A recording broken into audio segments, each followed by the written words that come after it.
But I'd like to see somebody experiment with that blue-red shell and maybe try and do something less combo-y and just more controlling. I don't know if that's good enough, but we'll see. I don't know. There might be something there. Yeah, there might be some kind of ramp. Do you think the Power Stone ramp package might be able to hang in Explorer? Anyway, Power Stone, that would be interesting to explore. Power Stone ramps into Skitter Beam Battalion and the like. Anyway, you mean like the old standard deck? Yeah. I can't help but be curious. I don't know. Maybe add Lotus Field in it to help with the ramp package. I don't know. There might be something there, or maybe I'm a little bit crazy. Get to work on it, Ham. Let me know. I'm on it. Yeah, I'll see. I'll report back on my findings. All right, awesome. Jumping in. But yes, here we are. So this is the Azorius control deck, the Lotus Field deck that we've been watching here. By that Caters is bringing, and they are going up against Darth Zero, who is on the mono green ramp package. So this should be an interesting one. It really, I think it's going to come down to how explosive his greens start. I think that's really what's. Yeah, I feel like blue-white's way ahead here. I feel like blue-white has a very good matchup against mono-green. First of all, it's just, all the counters and removal. The rats and the counter spells are very powerful against green. On the play here, blue-white winning the die roll makes it even tougher for green to really go off. This temporary lockdown not only gets rid of mana dorks, it eats up the Wolf Willow Havens, it eats up everything and just shuts down all their mana production. So, and they even have the Lotus Field on 3 with discontinuity. So I think this is already like 80% blue-white's game on turn 3. But yeah, I think it's wild that this variant of these decks, this variant of the control deck, is doing the thing successfully when it taps out on turn 3.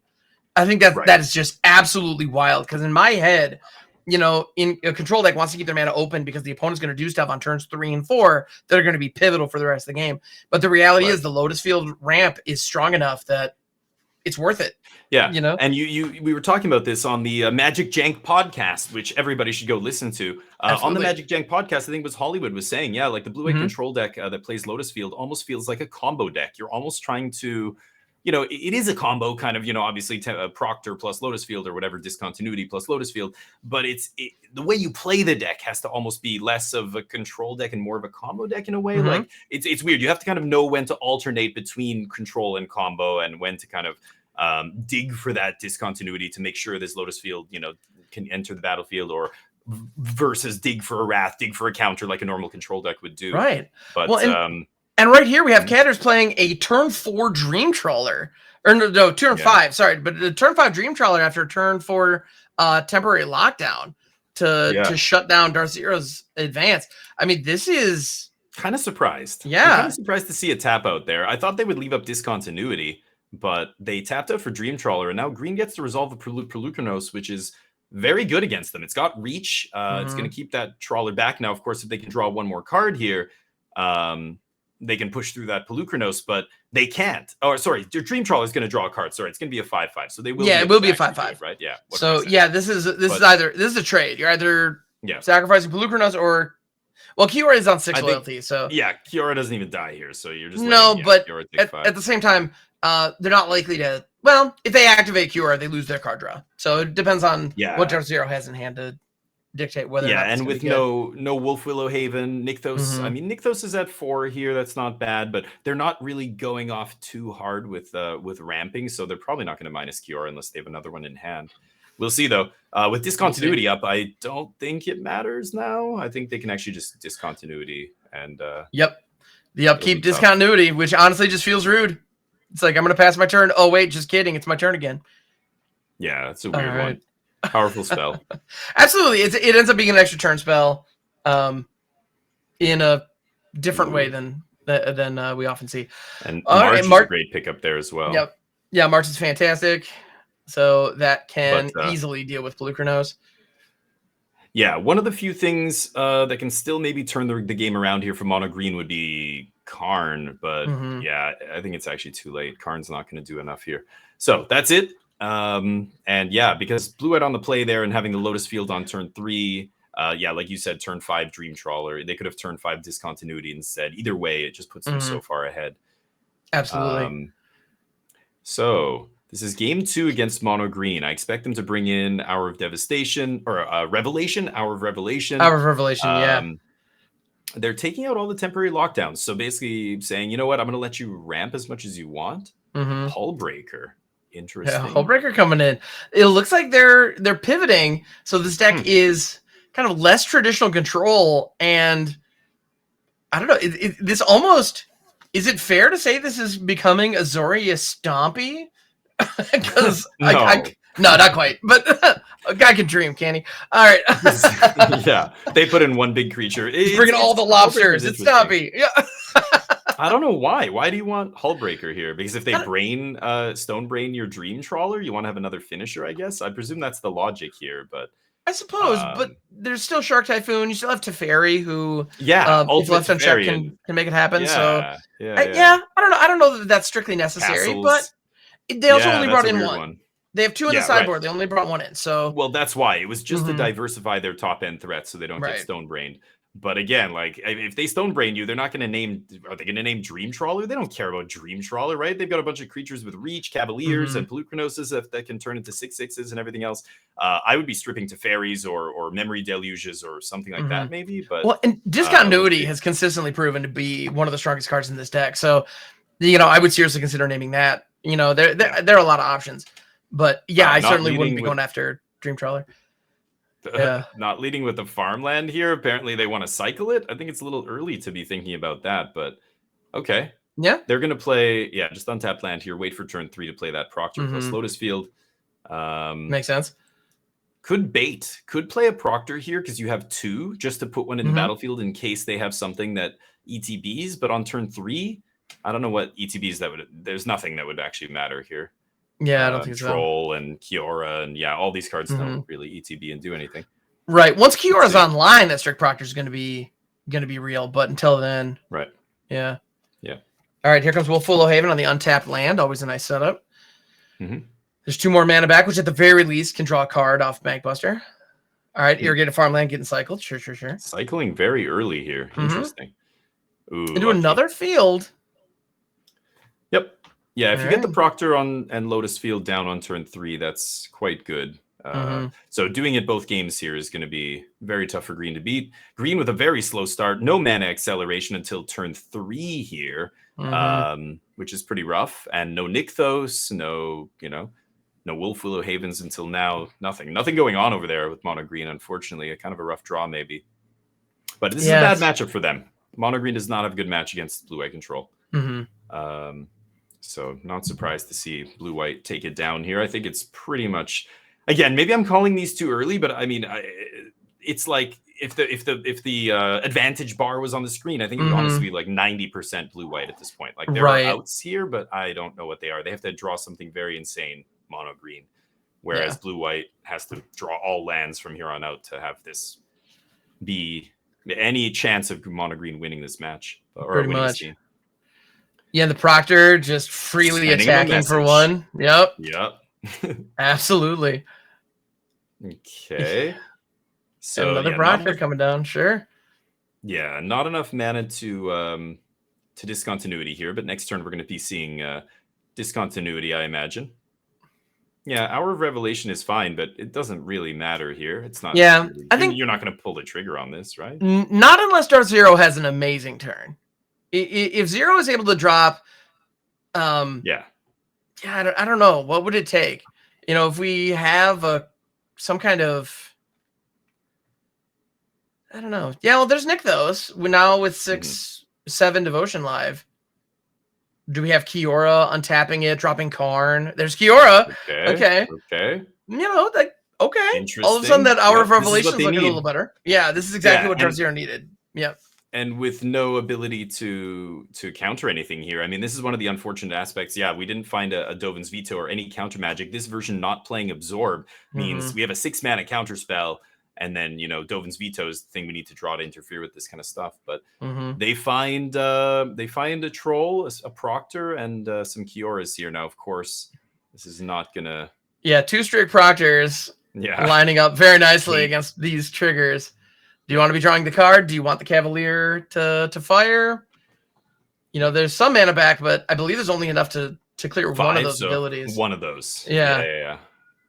And they need to make sure to agree, pay for the appropriate triggers on the stack, which sometimes on Arena, manipulating the stack can be a little tricky, but yeah. I mean, I think it's either draw with Kiora here or just activate Bankbuster draw. That leaves you with 3 mana in the pool plus a treasure. You can still play something for 4 mana, or I mean, I don't know what else they could have here. They only have 2 cards in hand, but it's obviously dependent on what they have. Right. But they do draw. Yeah. Yep. 1 mana Yeah, they left. do pay the 4 for the QR trigger. I guess they want to swing with Bankbuster here, maybe. Okay. That makes sense. Get in for a little bit of damage where I can. But yeah, that Hour of Revelation, all of a sudden, Yep. Now it makes sense. Exactly. Yeah. But it took, it took a pretty hefty turn. They got 3 new permanents on the battlefield and Farewell. That's decent, but that doesn't hit Kiora. Although Farewell denies the Old Growth Trolls from coming back. Yeah. So it might be a better play here with 2 trolls in play. I don't know. I think I would probably go for Farewell over it because Kiora's good, but obviously doesn't do anything by itself. They do need to find. They're just going to discontinuity here. Well, they passed. They let Darcy go to the main phase, so they're keeping discontinuity up. It'll be very interesting. I would just go to combat. Go to combat, Darth. You know they're going to be discontinued. Like if they don't do anything, they didn't even attack with Proctor here, and they've got 5 cards in their hand. I mean. They didn't Wrath. They didn't play Teferi. They didn't do anything on their main phase. It's got to be discontinuity here, right? Yep, exactly. Yeah, so it looks like Zero's going to at least commit another troll to the mix. Okay. The troll, of course, resolving. No point in discontinuitying that because it can't attack this turn. It can crew that Bankbuster, swing, and then we can discontinuity end the turn, and then Farewell it all away. Right. Absolutely. So here's 14 mana in the pool. It's a lot of mana. That's a lot of mana. Are they going to go for Karn? That's what Caters is waiting for here, I think, before they pull the trigger on discontinuity. They want to get a Karn, the most powerful card in the deck, probably the most powerful Planeswalker in the format. They know they can't let that one stick. There's another Nykthos. That's a lot of mana. Yeah, they need a way to find cards here. They need. Oh, there's a way. Okay. I mean, couple extra card draws here. Yeah. That's something. Now are we discontinuiting? No, we're going to let them draw more cards. Let them draw more cards, hopefully commit more to the board. That's what it looks like. But yeah, at this point, if Darth had gone to combat, Caters probably would have ripped the discontinuity. Right. Just to prevent the damage and moved on to the next turn. Right. So, yeah, this is interesting. Cavalier Thorns. Still not the time. Does it resolve? Okay. Yeah. I mean, the discontinuity into the sweeper is going to be pretty nasty. Yep. Proctor's going to be forcing them to pay a bunch of mana here. They make 20 green. 20, so they easily can. Float 20. No big deal. They've activated Kiora, I believe, so they won't be able to use her again. They've still got the card draw off the other Bankbuster here. Yeah, and they've already played out a second Nykthos this turn. Yeah. So the chances of finding another one weren't super high, but not impossible. Yeah, I'm not sure what they're hoping to accomplish here, mono green, but because they don't have any way to actually, randomly give all their guys haste and push through, or I'm not sure what they're digging toward here. I mean, they're just kind of hoping that Caters doesn't have it, right? But we happen to see that they absolutely do. So this is going to be pretty painful to watch here in a second. But yeah, I mean, Zero's also filling their hand, so that's something. Yeah, 1 Karn in the yard. Wolfwillow Haven coming down, sure. Don't think that matters. And this should be the end of their turn. They're going to go to combat, try and get a swing in. We're going to see discontinuity. Might even see, could even just chump, take 5. Chump, take 5. I don't know. That's probably stupid though, with 2 discontinuities. Because you're going to farewell these Proctors away anyway. Right. It looks like they're considering the Hour of Revelation, but... Because the Hour of Revelation hits Kiora, like we were saying, but honestly... It's got to be farewell with 3 trolls. 3 trolls, exactly. The trolls coming back represents a very real threat that I don't know that you can really comfortably afford to deal with. So sure, Yep. Sending the Proctors, you're going to lose them anyway, so you might as well get the 1 damage on Kiora. No reason not to. Oh, and we've got another raid. Thank you so much, Strider Stone, for sending your folks here. Welcome, everybody. We are doing the PizzaBox Open Explorer, and we are in the quarterfinals. This is the top 8 and we're watching Lotus Field Control versus Green Devotion. Yes, thank you all for being here. Strider, appreciate you. All right. Well, and here comes the Hour of Revelation after all hour. that. Wow. All right. Okay. So those trolls are going to be locked and loaded. That said, there's also another discontinuity and the farewell. So even though the trolls are coming back. I mean, the farewell could still blow them all away, but it seems like, I don't know, why waste the... And they're also getting the Cavalier Death triggers, which are not ideal. So I think farewell would have been better there, but maybe they know something we don't. Possibly. You know, now that they have mana open for discontinuity, I suppose. Yep. Which they wouldn't before. I mean, they could put discontinuity right here, deny all these triggers.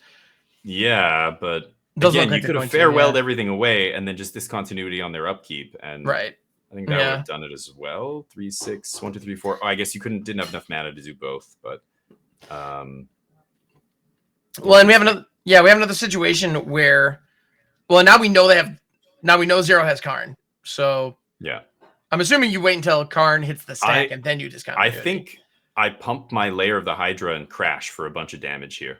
That's what I would do. Ooh.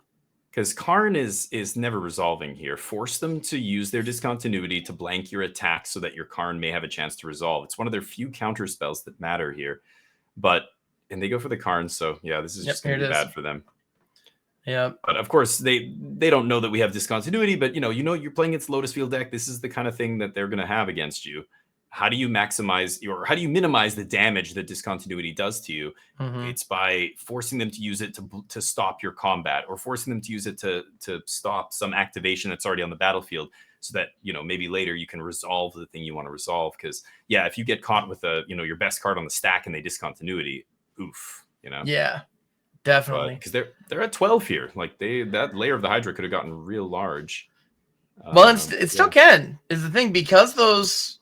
Well, unless the farewell gets rid of the... I imagine, we're probably going to see farewell here, right? I don't know. And plus the farmland? Yeah, has to be farewell. So the Layer's still going to do a bunch of damage here, though. And, and they're staring at the Layer going, how much mana can they make? Right. Oh, they found a Teferi, too? Yeah, pretty lucky. Finding a Teferi off the cycle land was huge. Yeah, that was definitely a lucky hit. But even then, you got a farewell here. It hurts, but it's what you got to do. Yeah, you don't have any memory deluge to worry about. So, full hit, everything. Send it. Yep. Adios. Absolutely. I do love that the market price on farewell, I assume it still is. I haven't checked in a while, but the market price on farewell in Italian was actually higher than English for some time, because it says adios. And it's just that's so, Isn't it Spanish as well? I think it could be. Could be Spanish, yeah. But I think that's lovely. Yeah. All right. So here we are. Fantastic. So Teferi's in hand, which is a pretty powerful card here. Here comes Pelucranos. Thing is, though, this green deck is capable of drawing a lot of cards and generating an obscene amount of mana. So one Storm the Festival or one Karn, and they could absolutely take over this game. And like you were saying, Catter's here is now on 10, Yeah, and the creature lands are the real problem for blue-white control. If you don't play castles, which this deck doesn't because it's playing the fields and all that stuff, you're not able to produce blockers from Castle Ardenvale and this kind of stuff to really keep yourself alive against opponents' creature lands. So things like Den of the Bugbear and Lair of the Hydra wreck you. You're not playing Field of Ruin. This is why the normal blue-white version gets Field of Ruin. They get, the castles and all this kind of stuff. And it really helps you kind of survive post-Wrath against creature lands. But this deck, when it Wraths, it's naked. As soon as it Wraths, I mean, assuming it doesn't have infinite mana up, but if it has to tap out to Wrath and then gets beaten down by a Lair or something, I think this game would have been very different if Darth had actually tried to swing with Lair the turn before, instead of going for that Karn. Because I think that would have forced the discontinuity, and then they might even be, if they didn't discontinuity there, they might be dead here if they took that much damage off the Lair previously. But this is still interesting. I'm not sure. Ratchet Bomb is very slow. Wow. That's interesting. Okay. That's probably not going to do anything here, but probably not. Honestly, I'm surprised to see that resolve, especially coming out of the main deck. Interesting. To kill normally you don't bring in anything to kill proctors, right? I mean, unless it's a fatal push type effect, like an instant speed something. Right. Because even then, if they have it on turn 3 with a Lotus Field, there's no window where you can kill their proctor and they don't get to field. So yeah, really weird. I don't know. Is it for temporary lockdown maybe or something like that? I don't know. Maybe, yeah. All But right, again, Yeah, 8 damage coming face, but here is the Wandering Emperor. Now this is a clean opportunity to get rid of that layer of the Hydra. That creature which land. I mean, you don't get many shots at those. I think you got to take There's it like very few outs, and this is why March of Otherworldly Light is really the key piece here that lets this deck fight against creature lands. But of course, they have to find the March, and they have to leave it up and everything else. It's sometimes you don't have it, you can die to those creature lands. And that's the reason you see this deck playing 4 Marches, where normally blue white doesn't play that many. But this deck, I mean, they obviously Caters knows how soft they are to creature lands, so playing the full 4, picking up a veto here is huge as well. Absolutely. Teferi, tuck that Pelucranos, keep the devotion down. Now this feels like it's probably going to be pretty tough for blue white to lose. Yeah, this was huge. They've definitely stabilized. Teferi. Yeah, with a veto up to counter a Karn or anything too problematic. Yeah, it feels like the blue white deck's in very firm control of this game. And there's the finisher. Why not? Yeah. Okay. Not sure what green could draw here. Obviously, creatures will resolve, but there's no one creature that suddenly flips the board and lets them pull ahead here. Right. No haste.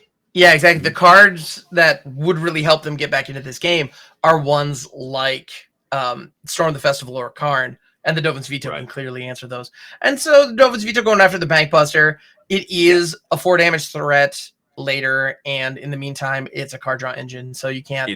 Makes sense. That's never counter the card.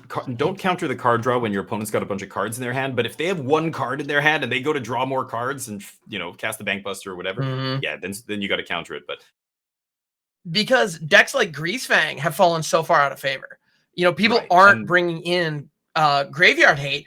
Not even in a lot of these sideboards are we seeing real graveyard hate. Well, that's the most important factor. In the larger formats, Pioneer, you see this. Modern, it's really exacerbated, where the sideboard cards in these large formats are so powerful. They're so impactful. I mean, things like Rest in Peace and Leyline of the Void and against graveyard decks, or even things like Veil of Summer and all this crazy nonsense in Modern. The sideboard cards are so powerful that how many of them that are seeing play is what determines how good a deck is going to be. If there's a lot of sideboard cards seeing play that are graveyard hate cards, you can't really expect to do well with a Boros Rally the Ancestors deck. Right. But like you said, Abzan Greasefang, the decks that normally graveyard hate would be coming in against aren't prevalent. Well, then maybe there's room for and this was always the way these old formats went, right? People stopped playing Shatterstorm, Affinity does well at a big tournament. Exactly. Everybody puts a bunch of artifact hate in their deck, Affinity suddenly becomes unplayable again until like next month when people forget to do it again. Dredge was like that, Storm, like all these decks, right? Absolutely. It's kind of funny, but all right. So what's going on here? We've got Black Red Sack versus the Boros deck. So this is going to be a really weird matchup. Well, and we had the Aspie hit with the Thoughtseize, stripped the Rally out of Noble Murloc's hand, and then used to claim the Firstborn to kill not only the Cacophony Scamp but also the Fusling.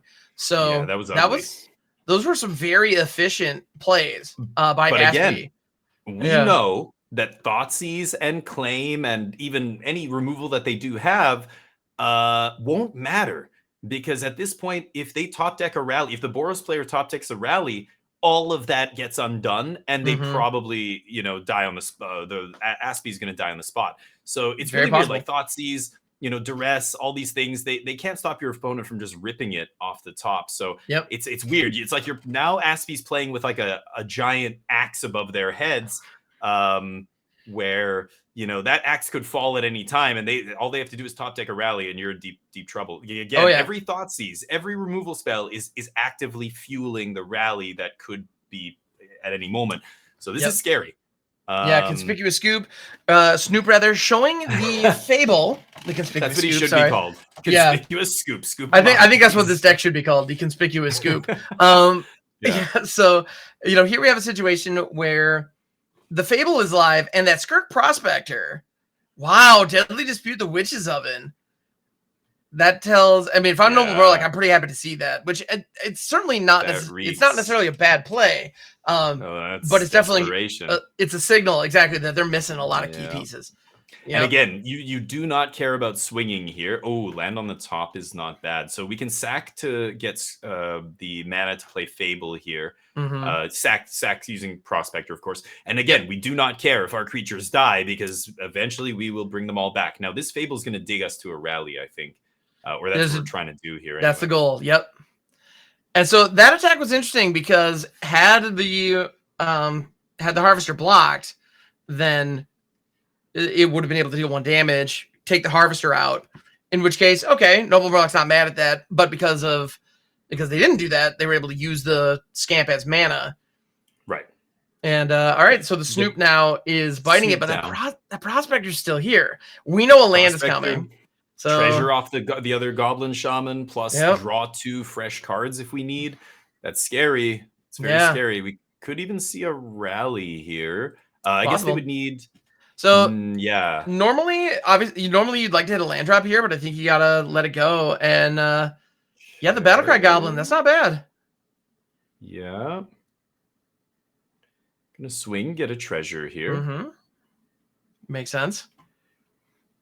Yeah, and so it's funny because this deck obviously is set up to take advantage of those big rally turns, but in the short term, it's still just a decent Goblin deck. You know, it's a little slower than maybe a fully dialed in aggressive Goblins deck, but it's got a lot of those same pieces, and it can still soften you up pretty comfortably in the early game.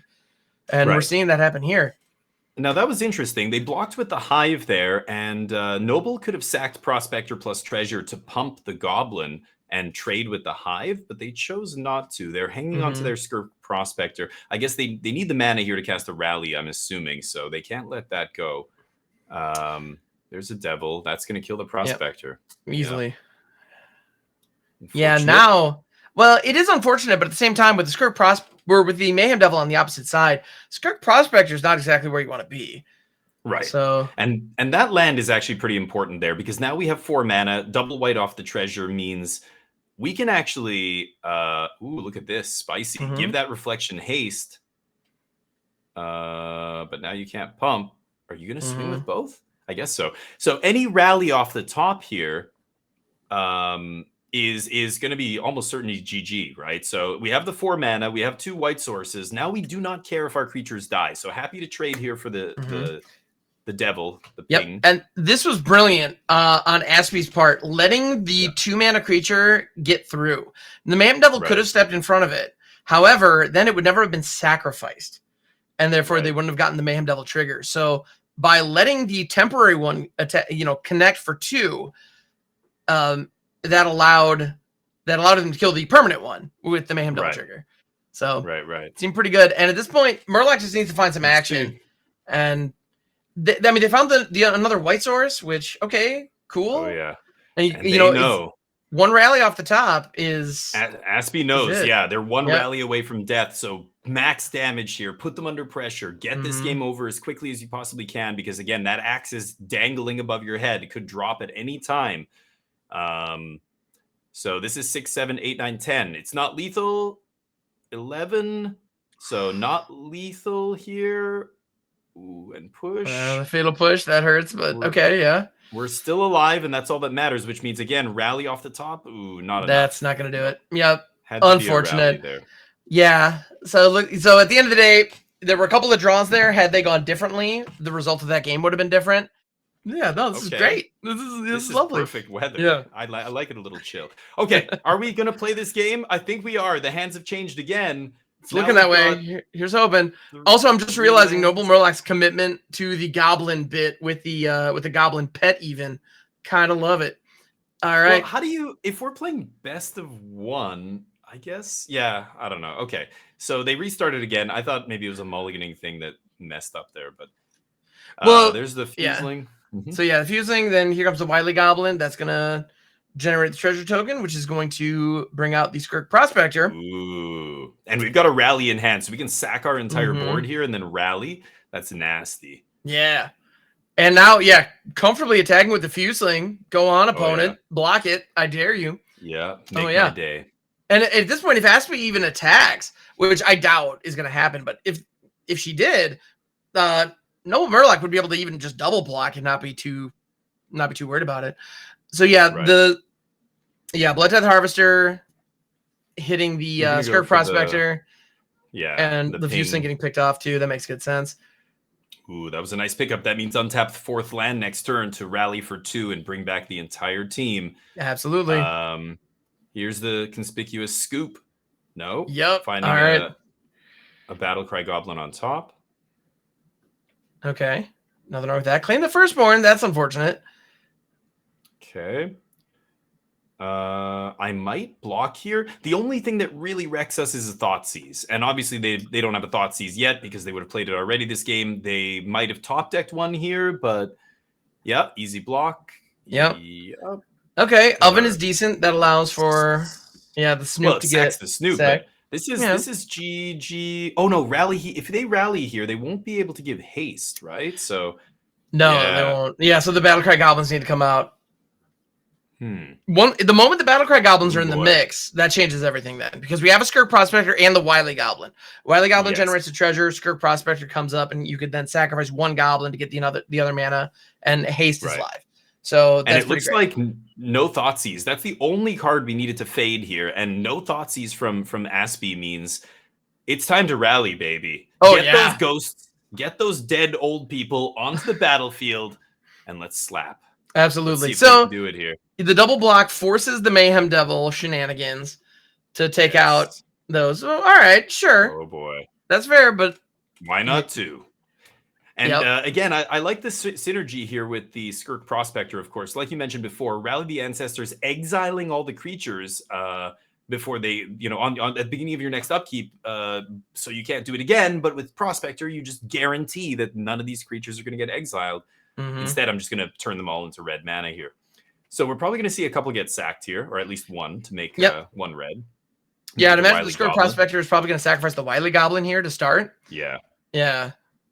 Because that keeps the Prospector around for later. Right. Yeah, I would not be sacking Prospector here. Okay. No. So and this plus also 1/+0 in haste. Yeah, and these also just add more to the Fuseling. Oil to the Fuseling, yeah.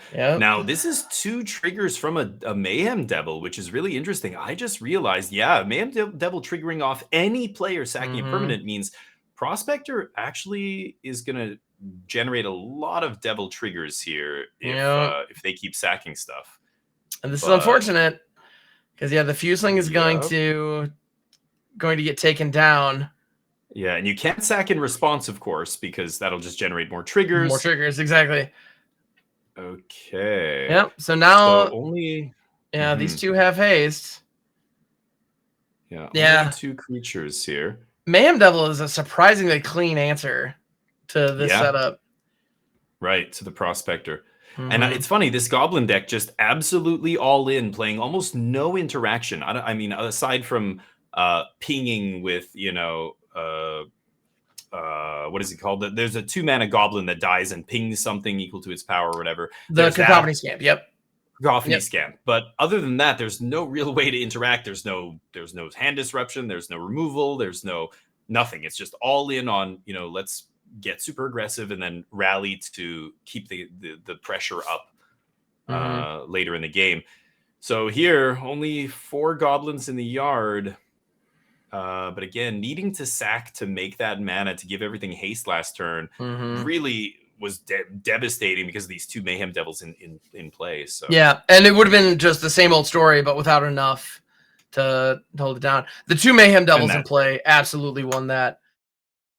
This video is brought to you by MagicJank.com, the spiciest cards for your sauciest decks. Buy and sell Magic the Gathering products and gear today on MagicJank.com. Looking for the latest comic book to add to your collection? How about the last card for that Magic the Gathering Commander deck? Well, the comic book store's got you covered. Shop online at comicbookstore.tcgplayerpro.com or come in person at 30 North Main Street, Glassboro, New Jersey. Pizza people, are you enjoying the content? Don't forget, subscribe to the channel. It's free. Hit that bell icon as well. That way, anytime any of our new content comes out, you're able to see it right away. Hey, leave a comment down below as well. Tell us what you're going to play in the next event, or tell us what you're enjoying about the video. Don't forget, check out the description too. We've got tons of great content down below, and on top of that, we're going to have our tournament schedule too. So get in on it. Hope to see you. Fable makes it work. It's ramp, it's fixing, it finds you, it lets you put the attracts in the yard. It's just like, oh my god. So yeah, Fable is obviously it's powerful enough by itself that it's just standalone great, but it gets really busted depending on the surrounding cast, right? And when you're doing like, again, going back to that Rakdos scam deck in the Pro Tour, just seeing them copy that Void Rocker and getting those triggers was nuts. And you start to realize, holy crap, this card is when it's surrounded by very powerful cards, it just it's a catalyst. It just exacerbates how ridiculous this card is. Oh, totally. So, anyway, we'll see what happens in the future, but I wouldn't be surprised to see it eat a ban at some point in Pioneer. Maybe not modern, but it's possible. Well, and there is a ban announcement coming out tomorrow, so we'll see what happens. We'll see what happens. It's not dominating Pioneer or anything, but maybe you nip it in the bud. I don't know. Maybe because eventually, it's like Karn, right? Karn, the Great Creator. These kind of cards are just going to get better and better and better until they have to be banned. So ban them now. The One Ring, people are saying this about in Modern. I mean, it just put 450 copies into the Pro Tour. Like, it was the most played card, and it's only 2 months old in a format as broad as Modern. That's wild. That's wild. I mean, at some point, this card's probably going to have to be banned. So why wait till it's $150? Do it now. Well, it's only 80. You know, don't wait till even a year from now. It's going to be double the price. Like, that's feel bads, big feel bads. So for sure. Anyway, yeah, that's interesting. I think with the One Ring, it's the chase card and the product they just put out. So we'll see if that matters. Awkward, right? Yeah, it is. I don't think they're going to ban it. They're not going to ban it, but they should. Probably not this round, but like this time next year, I'll be shocked if it survives. Well, that said, it's going to be expensive. Yep. Yeah, that said, I have a feeling Karn is going to get hit in Pioneer. I would be surprised if Karn the Great Creator doesn't get hit in Pioneer and Explorer. He's the best Planeswalker in Pioneer, and it's not close. And he's the best Planeswalker in Modern. I mean, look at those Tron decks that the Team Handshake brought to the Pro Tour and put 3 copies in the top 8. 2 of their version, and Calcano playing a different version, but the same kind of lists. When I heard Tron was in the Pro Tour, I was like, oh, here we go. Turn 3, 7-mana Karn Liberated. No Karn, one Karn Liberated in the main deck. 4 Great Creator is the plan. And you saw all those Tron decks slow down. They weren't even trying to like accelerate super fast and do the Tron thing. They're not mulliganing to like 5 to find Tron. I mean, you're still trying to do that thing, but you also have this very fair, very grindy, game with Karn the Great Creator, where your toolbox finding all these answers, and you can play this much more drawn out game. You don't have to kind of combo off. Yeah, Karn the Great Creator is ridiculous and probably needs to be banned in multiple formats at some point. So anyway, no Karns here. Thank the Lord. No Karns here. Let's see if Aspie and Lorden can give us a good match here. So here we go. This is the finals. We have Aspie on Rakdos Sacrifice and Lorden on Is It Creativity? Yeah. All right. This should be an interesting one, I think, because both of these decks are, I don't know, they're both they have an interesting game plan, because the Creativity deck is generally trying to go for an explosive kill shot, with the World Spine Worm and Xenagos, whereas the Rakdos deck is trying to grind you down. It's not uncommon to go up against the Rakdos Sacrifice deck and find yourself in a position where you're ahead on board, but all of a sudden you're at 5 life and going, wait, oh crap, I think I'm dead. That happens all the time. But that said, like the Creativity combo deck is not a pure combo deck. It's not Storm combo. It's not Dredge. They're not trying to accelerate into their combo on turn 4 every game. They're a control deck with a combo finish. That blue-red control shell of cheap red removal, cheap blue counterspells, Fable, big score as your card draw, you're eventually trying to set up a state where you can combo off and guaranteed kill them no matter what they have. You can, there's no need to rush. You know that as soon as you resolve the Creativity, it's going to win the game. Let's just get to a point where we can make sure A, that it resolves, and B, they don't have an answer to, World Spine Worm before I give it haste or whatever, right? Some instant speed bounce spell or whatever. So now, Oh, I just want to. This game was off to a very interesting start. So Aspie played out the Cauldron Familiar on 1. They had the Witches Oven in their hand, alongside Fable and whatnot, and they chose to lead with the Cauldron Familiar. Lorden had the perfect answer in Spikefield Hazard. It's a 1-drop. So even on the draw, it still worked. It lined up and was able to exile the Cauldron Familiar. So now Aspie is sitting with the Witch's Oven and no cat to put in it. And and no cards in hand unfortunate. here. I mean, Gigantha, but basically empty-handed here. And discarding. So I guess they naturally drew the Worm and the Xenagos here. Very unlucky, but at least that Worm gets shuffled back in. The issue with Xenagos in the blue-red creativity decks, well, before I get on that, Spikefield's great. You're absolutely right. These lists always play 2 or 3. I'm playing 3. I think most are on 3 at this point, and it's fantastic. It's great against Thalia decks and, a lot of 1 toughness, annoying cards that you have to answer in a combo deck like that. But Xenagos in the opening hand, or Xenagos in the hand here, is awkward. It means that Lorden needs to find a Volcanic Spite. It's the only card that lets them tuck the Xenagos back into their deck, because of course Fable of the Mirror Breaker or Big Score or any of these other discard effects will not let the Xenagos go back in. Like the World Spine shuffles in, but Xenagos just goes to the yard and that's it. So you have to weigh, as the creativity player, can I win this game by just creativiting for 1 and getting a World Spine and that's good enough? Do I need this Xenagos? I don't have to kill them in 1 turn here. I can just get World Spine. Like Rakdos and decks like that have a very big problem. They have a lot of trouble beating World Spine Worm. Their spot removal, even if they can kill it, just turns into more worms. It's very tough for them to beat. So at this point, I don't know if they should have discarded Xenagos here and just said, you know what, I'm going to win with just slow worm beatdown. But they're holding it, so it makes me think they're trying to find a Volcanic Spite, and they found the Worm again. They found the Worm again? Holy cow! So lucky they had another Fable to discard it. That's pretty unlucky. That is wild. Well, and this is going to be creating a treasure, though, and they now have Big Score available as well. So they're going to be able to get mana of any color. So Xenagos, they will be able to play Xenagos here. They might be able to actually get Xenagos, And that's one of the other things you can potentially do in the deck. Just 1 green mana is not the end of the world. It's not too hard to do when you're making a bunch of treasure with Goblin Shamans and Big Scores and all these kinds of things. So they could be going for that here. And again, it's just funny because, a lot of people think, oh, if I take one of these combo pieces away, the deck is just, how do they win? It's like, well, you can actually just win with Xenagos pumping up a Shark Typhoon token or a Goblin token or some random thing like that. Or a Worm by itself is usually good enough. You don't need to make it 30-30 against a lot of decks. It just depends on the deck. So, yeah, it's interesting, like when you're playing the creativity deck, what to do. Now, on the other side of the field here, Aspie, doesn't have a ton of options. She's basically been talk decking for the last few turns. The black-red deck not drawing a ton of cards unless they find some deadly disputes here, but at least has some blood to filter. Absolutely. Bad draws. Well, and there were a couple of moments where her creatures were being targeted, and she chose not to activate the Witch's Oven, which I thought was interesting, instead of letting them die naturally. So I feel like there could have been a couple more food tokens, which may not be relevant on this board, but they might have been. So yeah, I'm wondering why she didn't. She could be leaving up the. Yeah, never okay. Mind. I was gonna say she could be leaving it up for to blank their removal if they target her stuff, but yeah, and we just see a creativity for 1 here. Like I said, this is usually enough. If you just creativity 1, get that Worm on the battlefield.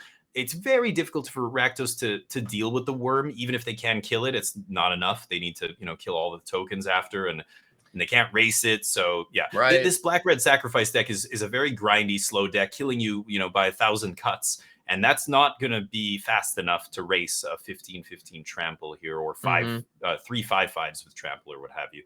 So, yeah. They Shaman, though. Yeah, the Kiki Jiki Blood Tide setup is strong, but I can't imagine it being enough here. No, and we know any land is 30 damage coming across trample here. So and there like that one. That's a land. Yeah. Yeah. And that's GG. There we go.